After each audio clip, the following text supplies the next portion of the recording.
संजीव त्रिवेदी के पास चलते हैं। संजीव, आपके साथ कुछ भीड़ भी है। संजीव, जरा बताइए कौन से पोलिंग बूथ पर हैं मेरठ में आप, और लोगों से बात करिए। संजीव।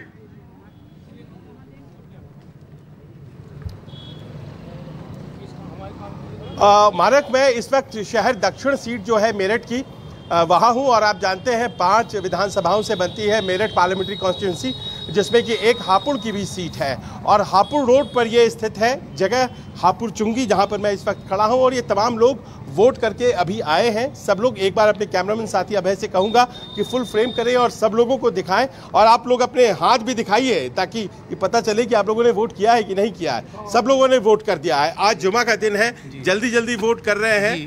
पहले हाफ में आपने इस बार कर दिया, दूसरी जगहों पर ये समझ में आई थी कि आप 3 बजे बाद सब लोग आए थे नमाज के बाद, इस बार पहले आ गए, क्यों? जी, इस बार जो है बड़ी खुशी की बात है कि जो है हमें सभी को वोट देने के लिए खुशी हो रही है, क्योंकि सबका मकसद एक ही है कि वोट ज़्यादा से ज़्यादा दी जाए। और जो हमारे पूरे यूपी के नहीं, दुनिया में मैं समझता हूँ कि भ्रष्टाचार बढ़ चुका है और शिक्षा पे बिल्कुल जोर नहीं है, बेरोजगार हो चुके हैं सब लोग। तो उसी वजह से जो है लोगों का एक ही मकसद है कि किसी भी तरीके से बेरोजगारी को दूर करा जाए और शिक्षा पे जोर दिया जाए। आपको लगता है कि जो स्थानीय मुद्दे हैं वो महत्वपूर्ण हैं, या फिर जो राष्ट्रीय मुद्दे हैं, महंगाई, बेरोजगारी, राहुल या मोदी, वो नहीं, मेन मुद्दे जो हैं बेरोजगारी और महंगाई है।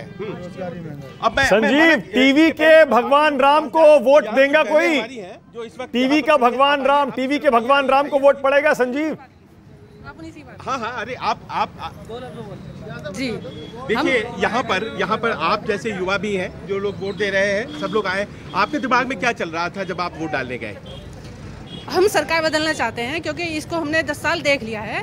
अब हम सरकार बदलना चाहते हैं सिर्फ। अच्छा, आपके दिमाग में ये मुद्दे थे, आप क्या सोच करके वोट दिए?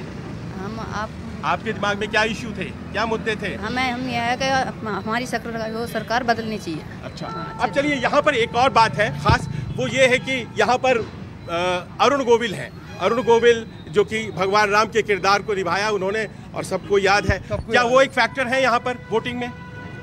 नहीं, पहले कभी उनको यहाँ चेहरा देखा नहीं गया, तो ये हमारे लिए तो यहाँ वोट, ये राजनीति में तो नए हैं बिल्कुल। अच्छा, हम उनको एक हीरो की नजर में देखते हैं, तो वो हीरो ही है बस हमारे लिए। अच्छा, बाकी वो फैक्टर नहीं है वोटिंग में? नहीं, वोटिंग में कभी उनका नाम ही नहीं आया। गोविल साहब नहीं, यहाँ हमने नहीं देखा, अभी तक यहाँ नहीं आए, इधर नहीं देखा। तो आप लोगों ने किस सवाल पर, किस इश्यू पे सबसे ज्यादा वोट किया है? आपको क्या लगता है कि कौन सी बात है जिसके कारण हम वोट देंगे? वोट तो देने का हक है। संजीव, जरा पूछिए, अगर हिंदू समुदाय ने टीवी के भगवान राम को वोट दे दिया, आपका बताइए, तो क्या होगा? हमारा इशू ये है कि ये जो गवर्नमेंट है, इसमें सब जो लोग हैं बेरोजगार है इस टाइम पे, काम कारोबार बिल्कुल भी नहीं है, हर आदमी परेशान है। अब देखिए क्या है कि एक सवाल जो दिमाग में लोगों के है कि इस बार अगर लोग भावना में चले गए और भगवान राम का किरदार निभाया है, उस तरफ वोट अगर चला गया तो क्या होगा? मैं तो सियासत से बहुत दूर पर एक बात ज़रूर कहना चाहता हूँ, जिस तरीके से चल रहा है इससे तबाही और बर्बादी के अलावा कुछ नहीं है, नुकसान के अलावा कुछ नहीं हो सकता। इसके अलावा जो हमारे मुल्क की तहजीब है, जो हमारे अकाबिर हज़रत शेखुल हिंद मौलाना महमूद हसन साहब देवबंदी रहमतुल्लाह अलैह, हज़रत शेखुल इस्लाम हुसैन अहमद मदनी रहमतुल्लाह अलैह ने अपने खून पसीने से इस मुल्क को आज़ाद कराया था, हिंदू मुस्लिम एकता लेके। हम चाहते इसी तरीके से चलता रहे। तो आपका वोट किसको जाएगा? निरंतरता को, कंटिन्यूटी को, या बदलाव को? बदलाव। ये तो बदलाव को जाएगा जिसको। अब देखिए मानक, यहाँ पर जो है, मैं खास तौर पर इस इलाके में हूँ जहाँ पर मुस्लिम आबादी है, और यहाँ शहर की सीट, दक्षिण की सीट अमूमन ये मानी जाती है। लेकिन इस तरह से आपको ठीक इसके उलट विचार उस तरफ मिलते हैं जब आप कैंट की तरफ जाते हैं, जब आप बेगम पुल की तरफ जाते हैं, वहाँ पर लोग भगवान राम के सवाल पर वोट देने के लिए हैं। यहाँ पर मुझे डोमिनेट जो व्यू मिल रहा है वो यही मिल रहा है कि एक बदलाव चाहिए, क्योंकि सबसे बड़े मुद्दे जो हैं वो इनके बेरोजगारी। बड़ा अच्छा मौका है इन लोगों से एक सवाल और करिए, इन लोगों से जरा पूछिए, इंडिया गठबंधन के उम्मीदवार के खिलाफ वहां बीएसपी ने भी उम्मीदवार उतारा है, तो मुस्लिम वोट बटेगा तो नहीं?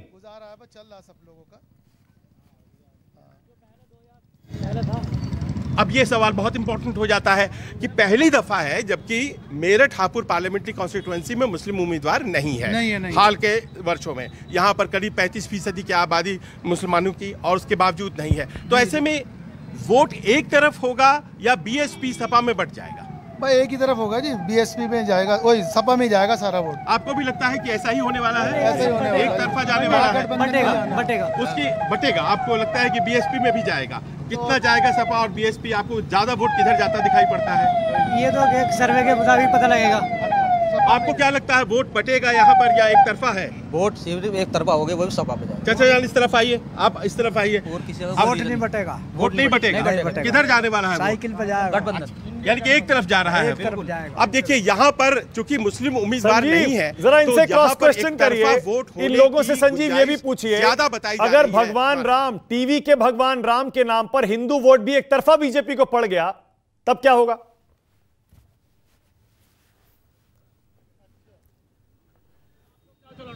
वो जाहिर है, वो बता रहे हैं ये कि एक तरफा अगर मान लीजिए वो हिंदू मुस्लिम वोटिंग होने लग जाती है, तो आपको लगता है कि वो भी इस बात की संभावना है यहाँ पर मेरठ में, या फिर आपको लगता है इश्यूज पे वोट होता है?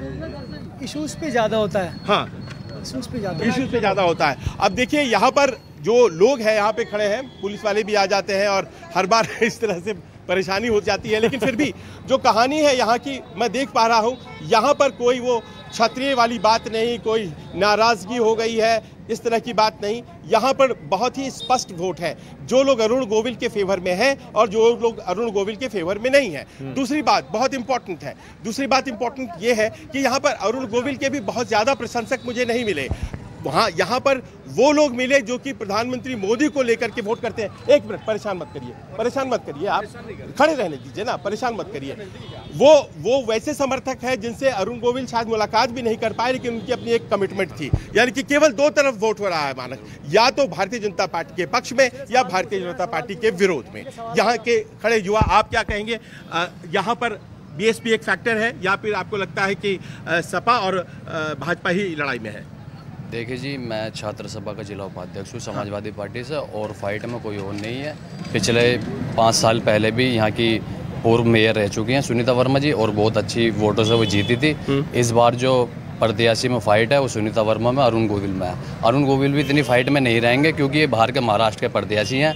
पहले जो नहीं यही पैदा हुए हैं, पढ़ाई लिखाई नहीं की, एजुकेशन यही की है, बाकी कोई इतना इशू नहीं है। ज़्यादा ना उन को जानता है लोगों को। एक बीच ये चेहरा हमारे बीच था, कारोबार भी सही करा सुनीता वर्मा जी ने, और ये जो तानाशाह सरकारी चल रही है, एक तरफा जो ईवीएम में गलती हो रही है, सभी चीज़ हो रही है, अब लोगों को अकल आ गई है, अब लोगों को मुद्दे पर नहीं भटकना। आप इधर आइए, इस तरफ आइए। आपको लगता है कि एक तरफा वोट होगा सपा के लिए, बसपा के लिए, बसपा में वोट बटेगा, ऐसा तो नहीं है? एक तरफा वोट होगा। एक तरफा साइकिल को आप बहुत साइकिल को गठबंधन को वोट जाएगी सर हमारे ये और लेकिन अरुण गोविल के समर्थन में बहुत से लोग जा रहे हैं, मैंने देखा शहर के दूसरे इलाकों में। आपको लगता है कि उसका प्रभाव पड़ेगा? वो एक सेलिब्रिटी है, उन्होंने किरदार निभाया, उनका कोई रोल नहीं रहेगा, पीछे हो जाए, उनका कोई रोल नहीं रहेगा। और दलित और जो मुस्लिम है अब सब एक हैं, और इस वजह से इंडिया गठबंधन को ज्यादा से ज्यादा वोट करके आगे पहुंचे। मानक देखिए, कहानी यहाँ पर यह है कि बीएसपी के देवव्रत त्यागी हैं, लेकिन समाजवादी पार्टी के जो सुनीता वर्मा है वो एक दलित समुदाय से आने वाली प्रत्याशी है, और पहली दफा जनरल सीट से दलित प्रत्याशी को अखिलेश यादव ने टिकट दिया, और उनके साथ यहाँ के मुस्लिम आबादी को जुड़ते हुए मैं देख पा रहा हूँ। तो एक फॉर्मिडेबल चैलेंज है, दलित मुस्लिम कंबाइन जो है वो एक फॉर्मिडेबल चैलेंज है। और जो देवव्रत त्यागी है, लोगों का ये कहना है, चाचा एक मिनट, ये कहा जा रहा है कि जो देवव्रत त्यागी है कहीं उनकी उम्मीदवारी भारतीय जनता पार्टी के वोटों में कट न करे, ये भी अपने आप में एक प्रश्न है। इन सब समीकरणों के बीच में यहाँ का चुनाव हो रहा है। संजीव, आप जरा कुछ दूसरे इलाकों में भी जाइए जो और समुदाय के लोग वहां पर आपको मिलें, ताकि हम ये जान सकें अपने आगे की कवरेज में कि अरुण गोविल, टीवी के भगवान राम, उनका फैक्टर आज वोटिंग के दिन कितना इंपॉर्टेंट है। लौटूंगा आपके पास, अब जल्दी से अमिताभ ओझा के पास फिर से चलता हूं एक बार। और ऊपर यहां देख सकते हैं आप स्क्रीन पर, न्यूज़ 24 की स्क्रीन पर, कि अभी तक किन किन लोगों के बीच, कहां कहां दिग्गजों के बीच मुकाबला है। नीचे भी आप देख सकते हैं कहां कहां वोटिंग हो रही है, और साथ ही कितने % वोटिंग हुई है, यह आंकड़ा भी न्यूज़ 24 पर लगातार आपको मिलता रहेगा। और दिग्गज जो वोट डाल रहे हैं सुबह सुबह, उनकी तस्वीरें भी आपको यही मिल जाएंगी, क्योंकि याद रखिए केरल, कर्नाटक, उसके बाद यूपी, मध्य प्रदेश, राजस्थान, आज कुल मिलाकर 13 राज्यों में 88 सीटों पर वोटिंग है। यूपी की 8 सीटों पर मतदान है, बिहार में 5 सीटों पर वोटिंग है, एमपी में 7, बंगाल में 3, राजस्थान की 13। यानी राजस्थान में आज वोटिंग खत्म हो जाएगी। केरल की 20 सीटों पर आज मतदान है, वहां भी मतदान खत्म हो जाएगा। कर्नाटक की 14 सीटों पर वोटिंग है। दक्षिण पर भी हमारी नजर रहेगी। राहुल गांधी के लिए कितना वोट पड़ रहा है, थोड़ी देर में आपको वो भी बताएंगे। कर्नाटक में भी बड़े बड़े दिग्गज अपनी किस्मत आजमा रहे हैं, वहां से भी रिपोर्ट लेंगे।